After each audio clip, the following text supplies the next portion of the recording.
చిన్నారులందరికీ కూడా అభినందనలు శుభాకాంక్షలు. నేను కూడా ఈ కాలేజ్ స్టూడెంట్.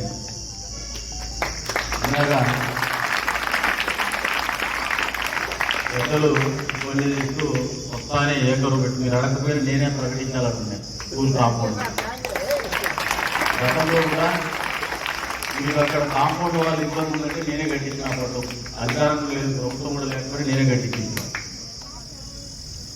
ఈ ప్రాంతం అన్యాక్రాంతం చేసుకోవాలని చెప్పేసి చాలా మంది ప్రయత్నం చేశారు. గడిచిన 4-5 సంవత్సరాలుగా చాలా మీకు ఎవరికి కూడా అందుబాటులో లేనటువంటి స్థాయిలో ఉన్నటువంటి వ్యక్తుల ప్రమేయం ఉంది. పేరు ప్రస్తావించారు. వాళ్ళందరినీ ఎదుర్కొన్నా కానీ వీళ్ళు కాకుండా పుకారొక టైంలో చంపనాయడం వచ్చేసినా నువ్వేదో సపోర్ట్ చేస్తున్నావు అని అన్నా కూడా నేను ఆ రోజు చెప్పినా. అట్లా దానికి పొరపాటు కూడా చేయం. మేమే ప్రొటెక్ట్ చేస్తున్నాం కాబట్టి ఇప్పుడు కాగుండేది. పెద్ద స్థాయిలో అతి పెద్ద స్థాయిలో ఒక కుట్ర జరిగింది ఇక్కడ ఉన్నటువంటి గ్రౌండ్ కాజేయడానికి. కానీ కాజేయలేదు. నేను వాళ్ళకు ఒక ఉదాహరణ చెప్పిన. సై అని ఒక సినిమా వచ్చింది. దాంట్లో ప్లే గ్రౌండ్ కోసం స్టూడెంట్స్ ఉద్యమించి ఫుట్బాల్ మ్యాచ్ ఆడేసి తన్ని తరిపేస్తారు పెద్ద పెద్ద రౌడీలు.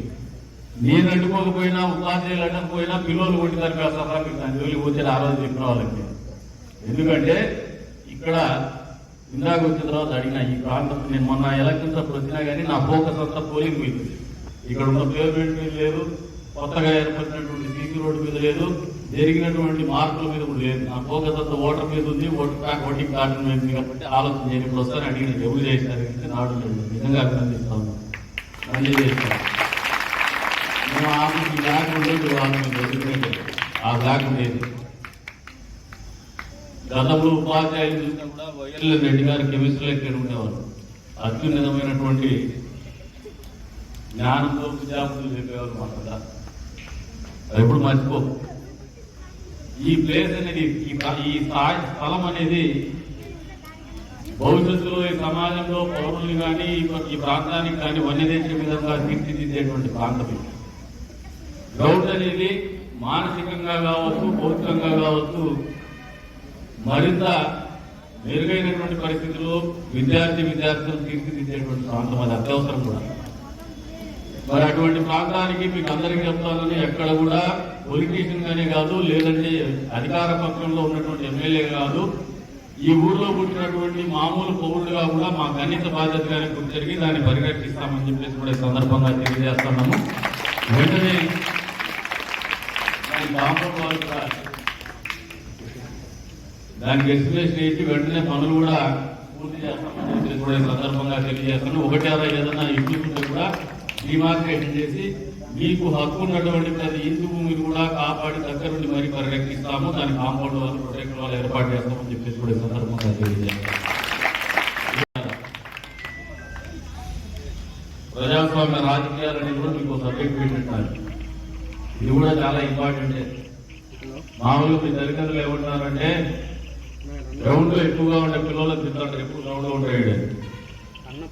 రాజకీయాల గురించి మా దొంగనాకులు రాజకీయాలకు ఎందుకు పోతారా అనుకుంటారు. కానీ రెండు కూడా చాలా మంచి చేసేది జీవితంలో. అదొక సామాజిక బాధ్యత. గ్రౌండ్ లో ఉండేవాడు ఎప్పుడు కూడా స్పోర్టివ్ స్పిరిట్ అనేది జీవితంలో కొనసాగిస్తారు. ఏ సంక్షోభం వచ్చినా ఎదుర్కొనేటువంటి పోటీతత్వం మొదలవుతుందే గ్రౌండ్ లో.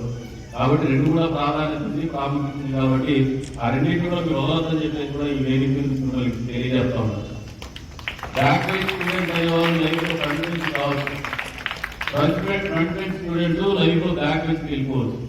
That is what the life is perception అనేది. కాబట్టి వీళ్ళందరూ నేర్చుకోవాల్సింది చదువుతో పాటు ఏమంటే జీవితం పట్ల థాట్ ప్రాసెస్ మీద మీరు కూడా అధ్యాపకులు మీరు ఒకసారి ఆలోచన చేసి, మా ముఖ్యమంత్రి గారికి నేను మేనిఫెస్టో చేసినప్పుడు చెప్పాను, మీరు స్కిల్ డెవలప్మెంట్ అంటున్నారు. స్కిల్ డెవలప్మెంట్ తో పాటు పర్సనాలిటీ డెవలప్మెంట్ మీద కూడా పిల్లలకి క్లాసెస్ పెట్టండి సార్ ఫ్యాకల్టీలు అని చెప్పి. జీవితాన్ని తీర్చిదిద్దేటువంటి ప్రక్రియ పర్సనాలిటీ డెవలప్మెంట్ అని ఉంటుంది. Personality development in the sense thought process which is going to dictate your life. మీరు ఆలోచించే విధానమే మీ జీవితం మీద ప్రభావం చూపుతుంది, మీ కుటుంబం మీద ప్రభావం చూపుతుంది, సమాజం మీద ప్రభావం చూపుతుంది. ఎవరైతే మెరుగ్గా ఆలోచన చేయగలుగుతారో నవేడేస్ నాలెడ్జ్ ఎకానమీ అనేది వ్యాపారంగా తయారైనటువంటి పరిస్థితి. గతంలో మాదిరిగా మకాన్ బిజినెస్ లేవు. ఇంట్లో కూర్చొని ఏదో సరుకు అమ్ముకొని 4 డబ్బులు చేసుకున్నామనేవాడు కొద్ది స్థాయి వరకే బతకగలుగుతాడు. పెద్దగా ఎదగగలిగిన వ్యక్తులందరూ కూడా ఈ రోజు ఉన్నటువంటి కాంటెంపరీ లైఫ్ స్టైల్లో సమకాలీనటువంటి జీవన ప్రమాణాలు మెరుగ్గా వ్యాపారం చేయగలిగినటువంటి వ్యక్తులు ఎవరంటే నాలెడ్జ్ ఎకానమీ, ఇన్నోవేటివ్ గా ప్రయోగాత్మకంగా వినూత్నంగా ఆలోచన చేయగలిగినటువంటి వాళ్ళే జీవితంలో అత్యున్నతమైనటువంటి శిఖరాలకు ఎదుగుతా ఉన్నారు. చదువుకుంటే మీ గ్రాస్ప్ పెరుగుతుంది. గ్రాస్ప్ నుంచి మీరు ఆలోచించే విధానంలో వినూత్నంగా ఆలోచన చేయగలిగితే మాత్రమే జీవితంలో వినూత్నంగా బతకగలరని మీరు అందరూ అలవర్చుకోవాలని చెప్పేసి కూడా ఈ సందర్భంగా తెలియజేసుకుంటూ, ఏదైతే ఈ ప్రభుత్వం గత ప్రభుత్వం మాదే కాకుండా ఒక ప్రభుత్వం తీసుకొచ్చిన పాలసీని మేము డిస్కంటిన్యూ చేయాలా, లేదంటే ఒక ప్రభుత్వం చేసినటువంటి ఆలోచనని విద్యా బోధన పద్ధతులు కావచ్చు, లేదంటే ₹4 డబ్బులు పెట్టేటువంటి పరిస్థితుల్లో వాటిని డిస్కంటిన్యూ చేసి మళ్ళీ మేము కొత్తగా కొట్టాం, ప్రజాధనం దుర్వినియోగం చేస్తామనే ఆలోచన కాకుండా గత ప్రభుత్వ హయాంలో ముద్రించినటువంటి పుస్తకాల్ని, గత ప్రభుత్వ హయాంలో ఇచ్చినటువంటి సైకిల్ కావచ్చు, గత ప్రభుత్వ హయాంలో మంజూరు చేసినటువంటి బ్యాక్ ప్యాకులు కావచ్చు కంటిన్యూ చేయాలని చెప్పేసి జరిగింది. ఈ రకమైనటువంటి ఆలోచన భవిష్యత్తులో భావి తరాలైనటువంటి మీరందరూ కూడా అలవర్చుకోవాలని చెప్పేసి కూడా ఈ సందర్భంగా తెలియజేసుకుంటూ, అదే రకంగా మంత్రివర్యులు ఏదైతే ఆలోచన చేస్తున్నారో మీరందరూ కూడా మనమందరం కూడా అభినందించాల్సినటువంటి విషయం అని చెప్పేసి కూడా మీ అందరికీ కూడా తెలియజేసుకుంటూ, మరొకసారి దాన్ని ఇక్కడికి పిలిచి ఈ కార్యక్రమంలో భాగస్వామ్యం చేసినందుకు కళాశాల అధ్యాపక బృందానికి, సిబ్బందికి, విద్యార్థులకు అదే రకంగా ప్రతి ఒక్కరికి కూడా పేరు పేరున కృతజ్ఞతలు తెలుపుకుంటూ, అవకాశం కల్పించినందుకు పేరు పేరున ధన్యవాదాలు తెలుపుకుంటూ సెలవు తీసుకుంటాం.